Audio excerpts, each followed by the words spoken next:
नमस्कार, उत्तराखंड का ये खास बुलेटिन देख रहे हैं आप और मैं हूं आपके साथ शिवन शर्मा। तो चलिए शुरुआत करेंगे बुलेटिन की। विभागीय बजट खर्चों के लिए अब मात्र 2 महीने का समय बचा है, लेकिन अभी तक तमाम ऐसे विभाग हैं जो अपना पिछला बजट ही सही तरीके से खर्च नहीं कर पाए हैं। इसको लेकर वित्त मंत्री प्रेमचंद अग्रवाल ने कहा है कि वो समय समय पर विभागों की समीक्षा कर रहे हैं और सभी को बजट समय पर खर्च करने की हिदायत दी गई है। लेकिन अगर अगले बजट सत्र तक विभाग अपने बजट का पूर्णतः इस्तेमाल नहीं कर पाते तो आने वाले बजट सत्र में इसके लिए पूर्ण विचार किया जाएगा और विगत खर्च की परिस्थितियों को देखते ही आगामी बजट निर्धारित होगा। लगातार हम लोग अपने विभागों की समीक्षा करते रहे हैं। मेरे द्वारा भी अनेकों बार समीक्षा की गई, विभागीय अधिकारी भी इसकी समीक्षा लगातार कर रहे हैं और मैं ऐसा महसूस करता हूं कि कुछ विभाग ऐसे हैं जिन्होंने अच्छा परफॉर्म किया है, कुछ विभाग ऐसे भी हैं जो बहुत ज़्यादा जो अपेक्षित खर्च उनसे हम लोग उम्मीद कर रहे थे वो नहीं कर पाए। अभी हमारे पास समय, हालांकि इस टाइम आचार संहिता लगी है, लेकिन जो काम चल रहे थे उन पे वो हमने कहा है कि तेजी लाएं। और ये बात भी सच है कि जैसे मैंने पिछली बार भी कहा था, मैं दोहरा रहा हूँ, जो विभाग अपेक्षित खर्चा नहीं कर पाएंगे तो आने वाले बजट में उनके लिए जो वो अपेक्षा हमारे से करेंगे तो उसमें निश्चित रूप से उत्तराखंड में मंदाकिनी, अलकनंदा और भागीरथी नदी पर 54 हाइड्रो प्रोजेक्ट आज भी सुप्रीम कोर्ट में लंबित है। सुप्रीम कोर्ट में लंबित होने के कारण अब तक उत्तराखंड में इनका निर्माण पूरा नहीं हो पाया। उत्तराखंड के ऊर्जा सचिव डॉक्टर आर मीनाक्षी सुंदरम ने बताया कि सुप्रीम कोर्ट में जो जनहित याचिकाएं दाखिल की गई थी उनमें कहा गया था कि इन प्रोजेक्ट्स को रद्द कर दिया जाए, जिस पर कि सुप्रीम कोर्ट ने कहा था कि प्रोजेक्ट को ऐसे रद्द नहीं कर सकते हैं, इसके रद्द करने के पूरे कारण बताने होंगे। इसके बाद सुप्रीम कोर्ट के द्वारा एक कमेटी का गठन किया गया था। सचिव ऊर्जा डॉक्टर आर मीनाक्षी सुंदरम ने बताया कि सुप्रीम कोर्ट के द्वारा कैबिनेट सेक्रेटरी की अध्यक्षता में बनाई गई कमेटी में ऊर्जा मंत्रालय, पर्यावरण मंत्रालय और जल शक्ति मंत्रालय और मुख्य सचिव उत्तराखंड को भी उसका सदस्य बनाया गया। ये समिति निरीक्षण करेगी और फिर भारत सरकार को अपनी रिपोर्ट देगी। जो ऑनरेबल सुप्रीम कोर्ट में पेंडिंग है वो हमारी 54 पावर प्रोजेक्ट हैं जो भागीरथी, अलकनंदा और मंदाकिनी बेसिस है और उसमें एक एक्सपर्ट बॉडी का गठन किया गया था। तो एक्सपर्ट बॉडी ने उसमें 21 प्रोजेक्ट को करने के लिए क्लियरेंस दिया है। तो उसके बाद गवर्नमेंट ऑफ इंडिया में वाटर रिसोर्सेज मिनिस्ट्री ने कहा था कि नहीं, हम लोग अलकनंदा और मंदाकिनी में कम्प्लीटली इसको हाइड्रो पावर प्रोजेक्ट नहीं बनाना चाहते हैं, ये उनका व्यू था। तो कोर्ट उस व्यू से सहमत नहीं थे। कोर्ट ने कहा था कि नहीं, एक एक्सपर्ट बॉडी ने जो है रिकमेंडेशन दिया है तो उसको ऐसे नहीं रिजेक्ट कर सकते हैं। रिजेक्ट करेंगे तो आप बिल्कुल कारण सहित किस कारण से रिजेक्ट कर रहे हैं उस कारण सहित हमें बताएंगे। और फिर उन्होंने ये कमेटी बना दी थी जिसमें कैबिनेट सेक्रेटरी चेयरमैन है और कैबिनेट सेक्रेटरी के अलावा यूनियन ऑफ इंडिया के 3 सेक्रेटरी, ऊर्जा मंत्रालय, आपकी MOEF पर्यावरण मंत्रालय और तीसरा जल शक्ति मंत्रालय। उसके अलावा उन्होंने चीफ सेक्रेटरी उत्तराखंड को भी उसका मेंबर बनाया था। तो ये कमेटी स्टडी करेगी और एक्सपर्ट बॉडी 2 के रिकमेंडेशन पर अपना रिकमेंडेशन गवर्नमेंट ऑफ इंडिया को देगी। गवर्नमेंट ऑफ इंडिया उस पर अंतिम निर्णय लेगा। वो अंतिम निर्णय भी कोर्ट के सामने रखी जाएगी एफिडेविट के माध्यम से।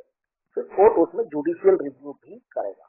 तो ये ऑर्डर का सारांश है। और उसके बाद कमेटी ने 5 प्रपोजल्स को क्लियर किया है। इन 5 प्रपोजल्स में 2 बड़े प्रोजेक्ट हैं और 3 छोटे प्रोजेक्ट हैं। इसके बाद भी गवर्नमेंट ऑफ इंडिया में MOEF के माध्यम से सक्षम स्तर पर इसकी अप्रूवल लेनी है, वो प्रोसेस में अभी है। और गवर्नमेंट ऑफ इंडिया ने अभी ऑनरेबल सुप्रीम कोर्ट से टाइम सीज किया है इसके अंतिम निर्णय के लिए। तो ये निर्णय जब हो जाएंगे उसके बाद भी वो ऑनरेबल सुप्रीम कोर्ट में रखी जाएगी और कोर्ट भी अपना व्यू देंगे। और उसमें कोर्ट में डिफरेंट पक्षकार हैं। कुछ ऐसे पक्षकार भी हैं जो एक भी प्रोजेक्ट नहीं चाहते हैं, कुछ तो स्टेट एक पक्षकार हैं, स्टेट 21 के 21 प्रोजेक्ट चाहते हैं जो एक्सपर्ट बॉडी 2 ने क्लियर किया है। तो अभी थोड़ा जल्द ही उत्तराखंड में बोर्ड की परीक्षाएं होने वाली हैं और ऐसे में छात्रों पर परीक्षा का मानसिक दबाव न पड़े, इसको लेकर परीक्षा पर चर्चा कार्यक्रम किया जाएगा। प्रधानमंत्री नरेंद्र मोदी इस दौरान छात्रों से संवाद करेंगे। इसको लेकर प्रदेश में शिक्षा विभाग भी तैयारी में जुटा है। इसके लिए छात्रों से आवेदन मांगे गए हैं, जिनकी अंतिम तिथि 14 फरवरी रखी गई है। इसका उद्देश्य यही है कि बच्चों पर मानसिक दबाव कम हो और वो परीक्षा को लेकर मोटिवेट भी रहें। देखिए, परीक्षा पे चर्चा एक बहुत महत्वपूर्ण कार्यक्रम है शिक्षा विभाग का, और इसके तहत जो है हमने अपने सभी स्कूल में पढ़ने वाले बच्चों से आवेदन मांगे हैं और लगभग हमारे यहाँ अभी तक 1,75,000 बच्चों ने रजिस्ट्रेशन करा लिया है। और इसकी अंतिम तिथि जो है आवेदन करने की, रजिस्ट्रेशन की अंतिम तिथि जो है 14 जनवरी है। और इसमें हमारे द्वारा अधिक से अधिक प्रोत्साहित किया जा रहा है बच्चों को इसमें भाग लेने के लिए, और इसमें माननीय प्रधानमंत्री जी द्वारा बच्चों के साथ में इंटरेक्शन किया जाएगा और निश्चित रूप से ये बच्चों के लिए बहुत ही लाभकारी सिद्ध होगा और उनको इससे बहुत इंस्पिरेशन मिलेगा, उनको गाइडेंस मिलेगी, उनको मोटिवेट किया जाएगा। तो इस परीक्षा पे चर्चा कार्यक्रम पे स्टेट लेवल पे काम चल रहा है। पंजीकरण की कार्रवाई अभी गतिमान है। मुख्य स्वास्थ्य चिकित्साधिकारी ने चक्राता के प्राथमिक स्वास्थ्य केंद्रों और स्वास्थ्य उपकेंद्रों का औचक निरीक्षण किया। इस दौरान उन्होंने मरीजों से भी बातचीत कर स्वास्थ्य सेवाओं के संबंध में जानकारी ली, साथ ही चिकित्सालय सेवाओं का भी निरीक्षण किया। निरीक्षण के दौरान उन्होंने चक्राता त्यूनी स्थित प्राथमिक स्वास्थ्य केंद्र के प्रभारी चिकित्साधिकारी डॉक्टर नरेंद्र राणा से भी बातचीत की। बातचीत में डॉक्टर नरेंद्र राणा ने अस्पताल में एक्सरे मशीन के लिए यूपीएस और डीप फ्रीजर की आवश्यकता के संबंध में अवगत करवाया, जिस पर सीएमओ देहरादून ने अस्पताल को जल्द ही इन सुविधाओं को उपलब्ध करवाने की बात कही गई। चक्राता ब्लॉक के कई अस्पतालों का निरीक्षण किया गया, जिसमें कि पीएससी त्यूनी है, पीएससी भटाड़ है, पीएससी मानसात है, पीएससी कुन्ना है या हमारा क्वांसी है, और कई उपकेंद्र का मेरे द्वारा निरीक्षण किया गया है। तो उसमें जो जो कमियां वहाँ मुझे पाई गई, तो उनके लिए मैंने संबंधित को उनका दूर करने के लिए निर्देश उसमें दे दिए गए हैं। तो अभी पिछले 3 दिन में चक्राता ब्लॉक के करीब 8-9 अस्पताल और उपकेंद्र का निरीक्षण मेरे द्वारा इसमें किया गया। देहरादून के जिलाधिकारी ने अभी कुछ समय पहले विकासनगर के उपजिला चिकित्सालय का निरीक्षण किया था। निरीक्षण के दौरान उपजिला चिकित्सालय में भर्ती मरीजों के लिए भोजन की सुविधा और चिकित्सालय में कैंटीन नहीं पाई गई, जिसको लेकर जिलाधिकारी के द्वारा निर्देश दिए गए कि भर्ती मरीजों को भोजन उपलब्ध करवाया जाए। इसी क्रम में विकासनगर के उपजिला चिकित्सालय में कैंटीन की शुरुआत की गई। उपजिला चिकित्सालय के प्रभारी विजय कुमार ने बताया कि काफी लंबे समय से चिकित्सालय में कैंटीन बंद थी, लेकिन अब कैंटीन दोबारा से शुरू की गई है। इससे कैंटीन में मरीजों को 3 टाइम मुफ्त में भोजन दिया जा रहा है और चिकित्सालय में आने वाले मरीजों के साथियों यानी कि उनके तीमारदारों के लिए उचित दाम पर भोजन की व्यवस्था की गई है। हाँ, ये हमारे यहाँ काफी समय से मरीजों को भोजन नहीं दे पा रहे थे, पुरानी व्यवस्था बंद हो गई थी, तो अब हमें उसमें सफलता मिल गई है। डीएम साहब भी आए थे, उन्होंने भी कहा था, तो अभी हमारे यहाँ 1 तारीख से मरीजों को मुफ्त भोजन देने की सुविधा शुरू हो गई है। और इसके अलावा कैंटीन कैंपस में हो गई है, तो मरीजों के रिश्तेदार और जो भी लोग यहाँ आते हैं कैंटीन में, वो उनको भी भोजन की और चाय नाश्ते की सुविधा उपलब्ध हो गई है, तो जिससे मरीजों और उनके रिश्तेदारों को काफी सुविधा होती है। सर, जो मरीजों को भोजन मिल रहा है निःशुल्क है? हाँ, जो भर्ती मरीज हैं उनको भोजन बिल्कुल निःशुल्क मिलता है। और जो उनके साथ आते हैं उनको अपने जो भी उनका रेट है उस रेट से भोजन होगा। सर, क्या क्या टाइम होगा भोजन का? 3 टाइम इनको भोजन, नाश्ता, दोपहर का खाना और रात का खाना, 3 टाइम मरीजों को मुफ्त भोजन। वहीं डीडी कॉलेज देहरादून की ओर से इकोनॉमी और एनरोलमेंट को लेकर 2 दिवसीय सम्मेलन किया गया, जिसका मुख्य उद्देश्य था कि उत्तराखंड के हिमालय को कैसे बचाया जाए। सम्मेलन के दूसरे दिन कई विद्वानों ने अपने विचार रखे। उन्होंने बताया कि उत्तराखंड एक संवेदनशील प्रदेश है और इसके प्रदेश की इकोनॉमी और एनरोलमेंट को संतुलित कैसे किया जाए, इसको लेकर चर्चा की गई है। डीडी कॉलेज के चेयरमैन जितेंद्र यादव ने कहा कि विकास होना भी जरूरी है, विकास के साथ साथ पर्यावरण को बचाना है। इसको लेकर सम्मेलन में चर्चा की गई और इस चर्चा में कई विद्वान सम्मिलित हुए। सभी ने अपने विचार रखे हैं और इस सम्मेलन के बाद एक रिपोर्ट बनकर सरकार के समक्ष पेश की जाएगी।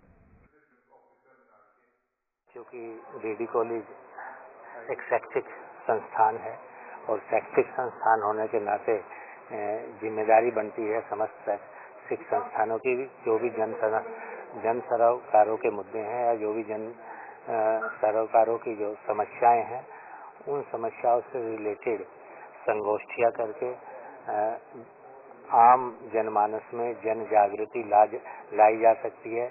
इसलिए आज जो पहाड़ में जो विकास हो रहा है और विकास के साथ साथ जो पहाड़ों का विनाश भी किया जा रहा है, ऐसे संवेदनशील मुद्दे पर 2 दिवसीय संगोष्ठी का आयोजन किया गया है, जिसमें देश भर के विभिन्न विश्वविद्यालयों के प्रवक्ता और वक्तागण आए हुए हैं, शोधार्थी आए हुए हैं। 2 दिन से विचार मंथन चल रहा है और इस विचार मंथन के बाद निश्चित रूप से मुझे आशा और उम्मीद है कि कुछ इस तरह के परिणाम निकल कर आएंगे जिससे कि इस तरह की समस्याओं को सुलझाने में हमें मदद मिलेगी। देखिए, सेमिनार से जो मुख्य मकसद होता है कि विभिन्न जो क्षेत्रों के विशेषज्ञ हैं वो अपने द्वारा उनके द्वारा किए गए अपने शोध को कुछ जो निष्कर्ष निकलते हैं उनको सबके सम्मुख रखते हैं। लेकिन यदि मैं उत्तराखंड के परिप्रेक्ष्य में बात करूं तो मुझे ऐसा लगता है कि ये एक बहुत ज्वलंत मुद्दा है सतत विकास का, जिसमें हमारी इकोनॉमी और एनवायरनमेंट को किस प्रकार से हम साथ लेकर चलें, इस पर हमें अवश्य सोचना चाहिए। और व्यक्तिगत रूप से मुझे ऐसा लगता है कि हमें पुनः अपनी जो है जड़ों की ओर लौटना चाहिए और अपने नैतिक मूल्यों को पर आधारित आगे की जो शिक्षा है उसको हमें आगे बढ़ाना चाहिए। और अक्सर मैं ये भी जरूर कहती हूँ कि हमारा जो भी डिस्टर्बेंस हुआ है, ये हमारे कहीं ना कहीं जब एक कॉर्डियल रिलेशन, एक हार्मनी कहीं डिस्टर्ब हुई है, उसके वजह से क्राइसिस डेवलप होते हैं। और यदि इस क्राइसिस से हमें बचना है तो हमें अपनी प्रकृति और अपने जो संस्कार हैं, हमारी जो हमारी संस्कृति है, उन दोनों के बीच में एक सामंजस्यता अवश्य चाहिए, तभी हम एक सतत और समेकित विकास की कल्पना कर सकते हैं। जिलाधिकारी चमोली के निर्देश के बाद नगरपालिका कर्णप्रयाग द्वारा प्रतिदिन डोर टू डोर जाकर लोगों के घरों से जैविक और अजैविक कूड़े को अलग अलग देने की अपील की जा रही है। कर्णप्रयाग के सफाई निरीक्षक नितिन सत्ती ने बताया कि नगरपालिका के पर्यावरण मित्रों द्वारा घर घर जाकर गीला और सूखा अलग अलग से कचरा जो है वो एकत्रित किया जा रहा है, जहां पर उन्होंने बताया कि गीले कूड़े को डंप करके एक खाद बनाई जाएगी, वहीं पर सूखे कूड़े को छांट कर बेचा जाएगा। वहीं पर गैरसैन्य में नगर पंचायत के अधिशासी अभियंता अरुण कुमार और सफाई निरीक्षक सुनील कुमार सत्ती प्रत्येक दिन सुबह सुबह लोगों के घरों में जाकर लोगों से जैविक और अजैविक कूड़े को डोर टू डोर कूड़ा कलेक्शन करने वाले पर्यावरण मित्रों को अलग अलग देने की अपील कर रहे हैं। सफाई निरीक्षक सुनील कुमार सत्ती ने बताया कि इस प्रक्रिया के तरह नगर में कूड़ा निस्तारण में आसानी होगी और साथ ही पर्यावरण प्रदूषित होने से बचेगा। उन्होंने लोगों से खुले में कूड़ा न फेंकने की भी अपील की है।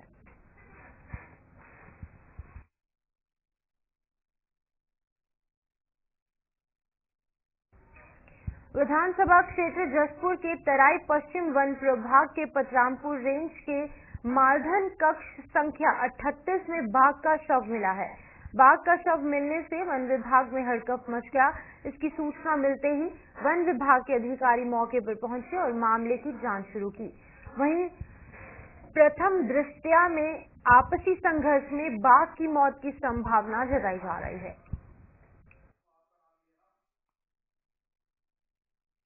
मंगलोर पालिका अध्यक्ष पद के चुनाव को लेकर भारतीय जनता पार्टी ने भी अपने पत्ते खोल दिए हैं। भाजपा ने बसपा के दिवंगत विधायक हाजी सरवत करीम अंसारी खेमे की जुल्फिकार की माता केसर को समर्थन देने का ऐलान किया है। इसकी घोषणा पूर्व कैबिनेट मंत्री स्वामी यतीश्वरानंद और पार्टी जिलाध्यक्ष ने की है। मंगलौर पालिका अध्यक्ष पद के लिए भारतीय जनता पार्टी ने अपना प्रत्याशी मैदान में नहीं उतारा। जिसको लेकर पिछले एक हफ्ते से समर्थन देने को लेकर पार्टी में मंथन चल रहा है। कैबिनेट मंत्री स्वामी यतीश्वरानंद और पार्टी के जिलाध्यक्ष शोभाराम प्रजापति की अगुवाई में भारतीय जनता पार्टी पदाधिकारी की एक बैठक का आयोजन किया गया है, जिसमें कि सर्वसम्मति से हाजी सरवत करीम अंसारी खेमे से जुड़े निर्दलीय प्रत्याशी जुल्फिकार ठेकेदार की माता केसर को समर्थन देने की घोषणा की गई। इस मौके पर स्वामी यतिवर आनंद की बात करें तो उन्होंने कहा कि भाजपा की पूरी टीम समर्थित प्रत्याशी को जिताने का काम करेगी। मंगलौर जो हमारी नगर पालिका है, यहाँ पर जो हमारे स्वर्गीय विधायक हाजी साहब, उनके परिवार के जो हमारे सदस्य भाई मोन्टी जी और तीनों भाई, और जो जुल्फिकार जी की हमारी माता है श्रीमती केसर जी, निर्दलीय के रूप में उन्होंने पर्चा भरा हुआ है और उनका जो चुनाव चिन्ह निशान है सिलेंडर का है। हम सब ने अपने सभी पार्टी के कार्यकर्ताओं से विचार विमर्श करने के बाद उन सब जो राहत हुई, उनका ये मशूरा था कि यहाँ से जो हमारे निर्दलीय के रूप में श्रीमती केसर जी ने जो पर्चा भरा हुआ है उन्हीं को समर्थन दिया जाए। ये बात हम लोगों ने अपने प्रदेश नेतृत्व के पास भेजी। इसके बाद हमारे प्रदेश अध्यक्ष जी ने, माननीय मुख्यमंत्री जी ने, हमारे संगठन महामंत्री जी ने जो निर्णय लिया कि अब की बार मंगलौर के अंदर जो श्रीमती केसर जी जो निर्दलीय प्रत्याशी के रूप में पर्चा भरा हुआ है, जिनका निशान गैस का सिलेंडर है, उसी को समर्थन देने की घोषणा के लिए आज मुझे और मेरे जिले के अध्यक्ष को यहाँ पर भेजा है। और मुझे ऐसा लगता है जब ये दोनों लोग मिलकर यहाँ पर चुनाव लड़ेंगे तो निश्चित रूप से भारतीय जनता पार्टी से समर्थित जो हमारे प्रत्याशी श्रीमती केसर जी, वो ज्यादा से ज्यादा वोट लेकर यहाँ पर विजयी होंगी। सबसे पहले तो मैं पूरी भारतीय जनता पार्टी, उत्तराखंड सरकार, पूरी भारतीय जनता पार्टी हरिद्वार, भारतीय जनता पार्टी मंगलौर विधानसभा और भारतीय जनता पार्टी नगर पालिका मंगलौर का दिल की गहराई से हार्दिक अभिनंदन और स्वागत करता हूँ और उनका धन्यवाद करता हूँ कि आपने हमें इस लायक समझा और हमें समर्थन देने का इतना बड़ा कार्य किया। बिल्कुल इतिहास बदला जाएगा और यहाँ विकास की एक नई इबारत लिखी जाएगी और मैं चाहता हूँ कि पूरा मंगलौर इस विकास की भारत में हिस्सेदारी करे। मैं आह्वान है मेरा कि मंगलौर के विकास में आप सब अपना योगदान दें। इस मंगलौर की जीत में, मंगलौर के विकास के लिए आप अपनी हिस्सेदारी। कांग्रेस पार्टी ने दावा किया है कि अगर रुड़की की जनता कांग्रेस का मेयर बनाती है तो 1 महीने के भीतर रुड़की की सड़कें गड्ढा मुक्त हो जाएंगी और शहर का सड़कों पर स्ट्रीट लाइट्स जो है वो लग जाएंगी। ये दावा कांग्रेस के जिलाध्यक्ष राजेंद्र चौधरी ने रुड़की में आयोजित प्रेस कॉन्फ्रेंस के दौरान किया। इस दौरान कांग्रेस प्रत्याशी पूजा गुप्ता ने कहा कि अगर रुड़की की जनता उन्हें मेयर बनाती है तो वो खुद नगर निगम बोर्ड को चलाने का काम करेंगी और रुड़की की जो मूलभूत समस्याएं हैं उन सभी का निस्तारण करने का काम करेंगी। आज रुड़की की जन समस्याओं को जनता के बीच ले जाने के लिए कल मामूली सी बारिश में जिस तरह से जल भरा हुआ, रात का अंधेरा था, सड़कों में गड्ढे थे, सैकड़ों लोगों के चोट लगी। रुड़की में कोई महिलाओं के लिए प्रसाद की जगह नहीं है, बस स्टैंड में जो है शौचालय नहीं है महिलाओं के लिए, पुरुषों के लिए गंदगी है, पीने का पानी नहीं है और नालियां जो है कली कल में जो है और सीवरेज सारा चौक हो गया। इन सभी समस्याओं के संबंध में रुड़की की जनता को आपके माध्यम से एक विश्वास दिलाने के लिए प्रयास रखी है कि मेयर पूजा गुप्ता बनेगी तो 1 महीने में गड्ढा मुक्त हो जाएगा, 1 महीने में स्ट्रीट लाइटें लग जाएंगी, 1 महीने के अंदर अंदर जो है नालों की तमाम सफाई हो जाएगी। देखिए, आज तक मैं यही सुनती आ रही हूँ कि महिलाओं को अगर सीट भी हुई है, इतिहास तो बदल गया, लेकिन महिलाओं को बैठा देखा नहीं जाएगा। डमी कैंडिडेट के घर बैठी रहेंगी और चलाएंगे पुरुष, लेकिन मेरे उसमें नहीं होगा। मैं अगर आपके द्वारा चुनी जाती हूँ, जनता के द्वारा मेयर सीट पे, तो आप मुझे ही पाएंगे और महिलाएं आगे कभी भी मेरे से बात कर सकती हैं, अपनी समस्याओं का मेरे से समाधान करवा सकती हैं।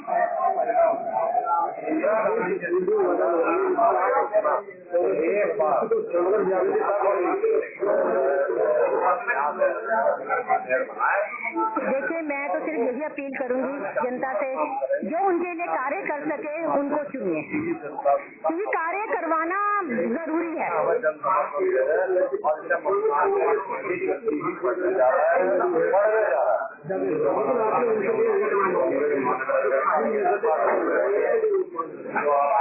देखिए, मैं तो यही कहूंगी कि जनता पे छोड़िए, जनता को डिसाइड करने दीजिए कि उन्हें किसे चुनना है, किसे।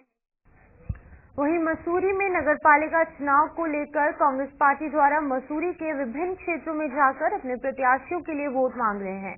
इस मौके पर पूर्व सभासद रमेश भंडारी ने कहा कि वो पिछले 3 बार से सभासद रहे हैं, परंतु जिस तरीके से पिछले 5 सालों में मसूरी का दोहन किया गया है वो दुर्भाग्यपूर्ण है। उन्होंने कहा कि मसूरी नगर पालिका के अधीन आने वाले सभी पर्यटक स्थल और अन्य जगहों को भ्रष्टाचार कर लंबी लीज पर दिया गया है, जिसको लेकर मसूरी की जनता निवर्तमान बोर्ड से जवाब मांग रही है। कांग्रेस पार्टी के प्रदेश कार्यकारिणी के सदस्य मुरारी लाल खंडवाला ने भी बताया कि उत्तराखंड में कांग्रेस पार्टी नगर निकाय के चुनाव में बेहतर प्रदर्शन करने जा रही है और मसूरी नगर पालिका में इस बार पूर्ण बहुमत की कांग्रेस पार्टी की बोर्ड आ रही है। देखो, मैं तो अपने पार्टी हाईकमान का बहुत धन्यवाद देना चाहूंगा कि जिन्होंने हमारी नगर पालिका परिषद मसूरी के प्रत्याशी के रूप में बहन मंजू भंडारी जी को प्रत्याशी बनाया है और उनका जो पृष्ठभूमि है वो कांग्रेस पार्टी की बहुत जिम्मेदार रही है। उनके पति हमारे रमेश भंडारी जी 3 बार यहाँ पार्षद रहे हैं, उन्होंने बहुत सारे काम यहाँ पर करवाए हैं और अब शेष जो है पार्टी ने उनको जिम्मेदारी दी है कि निकट भविष्य में जब अध्यक्ष बनेगी तो यहाँ के अवरुद्ध विकास को पूरा करेगी। अभी तक जो हमें पता लगा है कि यहाँ विगत 5 सालों से विकास कुछ नहीं हुआ, लोगों को यहाँ पर ठेके दिए गए हैं और उनको 30-30 साल तक। अब आप बताइए कि स्थानीय जो बेरोजगार है, अगर किसी व्यक्ति विशेष को कॉन्ट्रैक्ट 30 साल तक दिया जाएगा और लोग क्या करेंगे? इसलिए बहुत गलत निर्णय हुए। आज जनता जो लामबंद हो रही बहन मंजू भंडारी के लिए जो उनको चेयरमैन के रूप में देखना चाहते हैं और मुझे विश्वास है कि कांग्रेस पार्टी हर वर्ग को साथ लेकर आगे चलेगी, चाहे किसी क्षेत्र का हो, किसी धर्म जाति का हो, सबको मिलकर चुनाव लड़ेगी और जीतेगी भी। यहाँ की जो कांग्रेस के बहुत बहादुर सिपाही है, जिन्होंने पिछले 10 साल 20 साल तक कांग्रेस को जिताने का काम किया है, वो सब उमड़ को आ चुके हैं और लोगों को लगा कि कांग्रेस ने जो प्रत्याशी दिया सुयोग्य प्रत्याशी दिया है और लोगों का जन सैलाब उमड़ चुका है। लोगों ने मन बना चुका है कि इस बार न निर्दलीय न भाजपा, एक तरफा कांग्रेस को लोग यहाँ समर्थन देने के लिए तैयार है।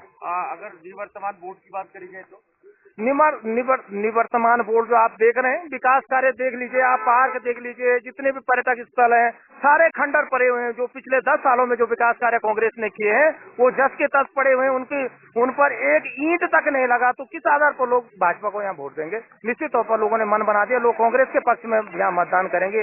ये जो लोगों का यहाँ की जन भावनाएं हैं, जो लोगों से हम मिले हैं, लोगों का कहना है कि इस बार हम कांग्रेस को यहाँ से कांग्रेस के उम्मीदवार। तो चलिए, बुलेटिन में फिलहाल इतना ही। दीजिए इजाजत और आप बने रहिए गुलिस्तान न्यूज के साथ।